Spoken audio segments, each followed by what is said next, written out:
Să trăiți! Salut, băieți!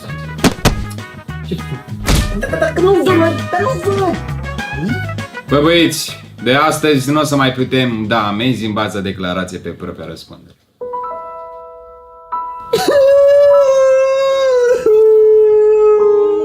Plânge, coleg.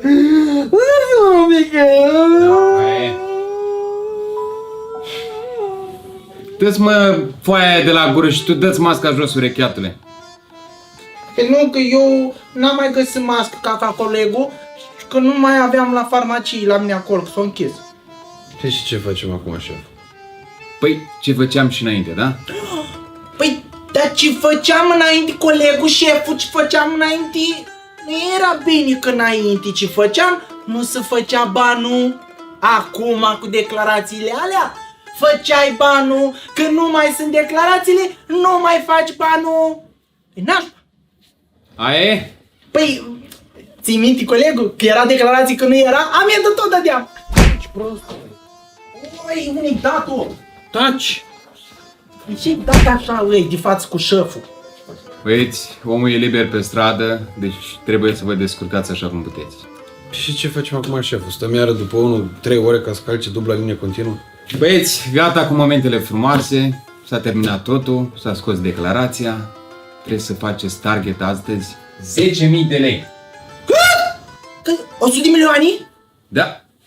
Aie?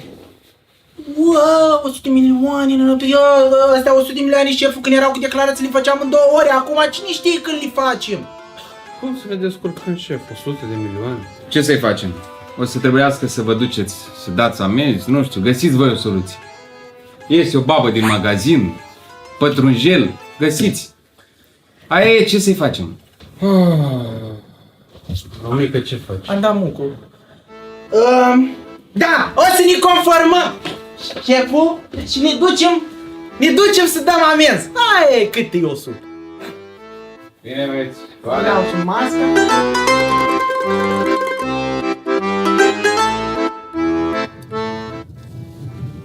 Dă-ți, mă, Romica, căcatul ăla jos de la gură. Nu-mi dau, colegul, că e virusul ăsta. Bă, ești penibil cu el, tu n-ai auzit că nu mai ai niciun virus? S-a terminat starea de urgență, a dispărut virusul, gata. Gata, așa dintr-o dată? Da, că au fost foarte bune măsurile astea de... M-am mai relaxat. Da, păi și toată lumea trebuie să se relaxeze de asta. A dispărut. Colegul, bă! O la piș. Păi, de la benzinărie știi pișă. De la benzinăria asta, uci fuleală. Lasă că mă piș aici, în mașină. Văd eu Ești unde. prost, Romica, și pune girofarul și de la benzinărie. Punem girofarul? Păi, dar de ce l-avem? Ai, ce tare! Dați-mă acolo, poliție!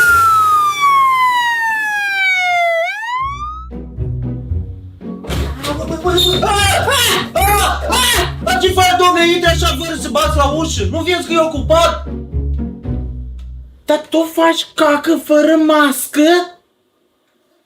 Dar și, domnule, și aici trebuie mască. Ai. Ce se întâmplă, mă, Romica, aici? Dau amendă. De ce dai amendă? Că faci cacă fără mască. Face cacă fără mască? Da. Și punem bani acolo la Target, am început bine.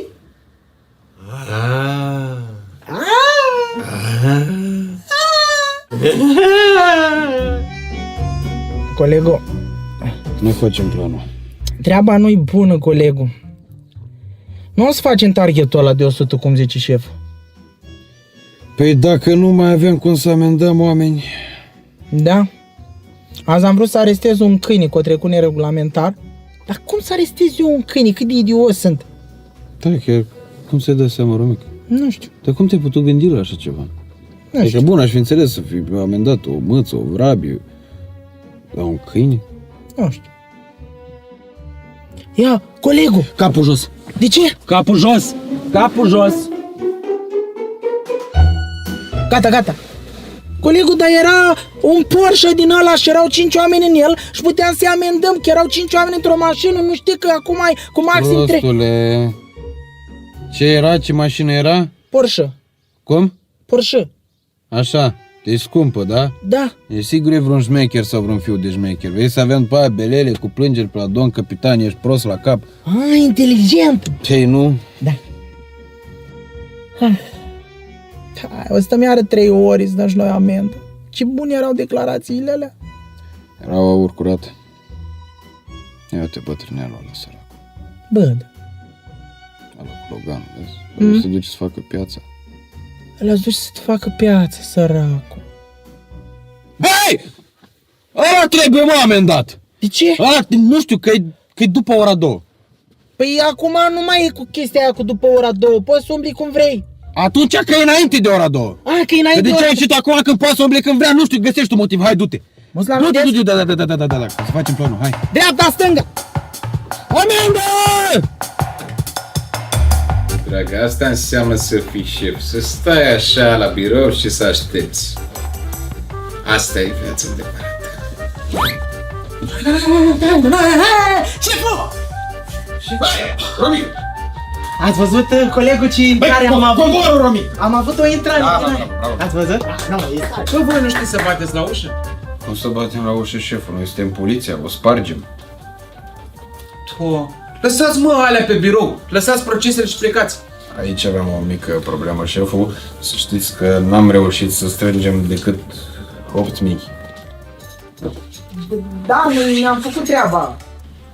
Cum mă 8.000? Cum mă 8.000? Cum mă 8.000? Cum, Romică? Păi da, atât Cum am dau eu seama cât de incompetenți sunteți? Cum 8.000, Romică? Ei, cum? Ei, uite așa, că nu înțeleg ce scrie declarația asta. Zici că am scris chiciorul. Deci, șef, hai să te explic. Eu am dat amenzi azi. Cea mai importantă amendă s-a întâmplat în felul următor. Ca în filme. Am văzut o femeie tinerică ieșită la pensie, Așa. maxim 90 de ani minim. Și m-am dus la ea și i-am zis: ești fără mască din magazin? Culcat! Culcat! Culcat! Culcat! Așa, și? Culcat! Culcat! Și când eu m-am dus, Am amendat-o, Romică. am amendat-o că ea o luat la fugă șeful și în timp ce s-a închedicat, s-a dus pe scările alea. Bă, leu, un chicior a rămas într-o parte. Și atunci i-am zis: oprește-te! Oprește-te! Și nu s-a oprit, eu am amendat-o. Știți de ce am amendat-o? De ce? Că nu s-a oprit, că ea să se oprească la jumate, dar ea tot s-a dus până la final și de-aia am amendat-o. Drepturile polițistului. Băi, proști sunteți, mă, proști! Nu rog de declarațiile care erau înainte, mai făceați și voi un ban. N-ați fost în stare să găsiți un grup mai mare de 3 persoane? N-ați găsit voi un grup de 4 persoane? Un prost acolo care să fie să-l amendați și făceați targetul ăsta? Grup de 4 persoane? Da, mă, da! Și făceați targetul.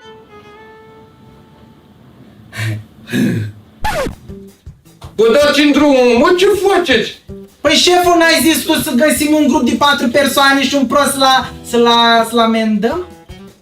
Vezi că e pus cătușile, coleg. Ei, Îl arestăm. dați-mă drumul, mă! Bă, voi sunteți proști? Și am făcut și targetul ăla de 100.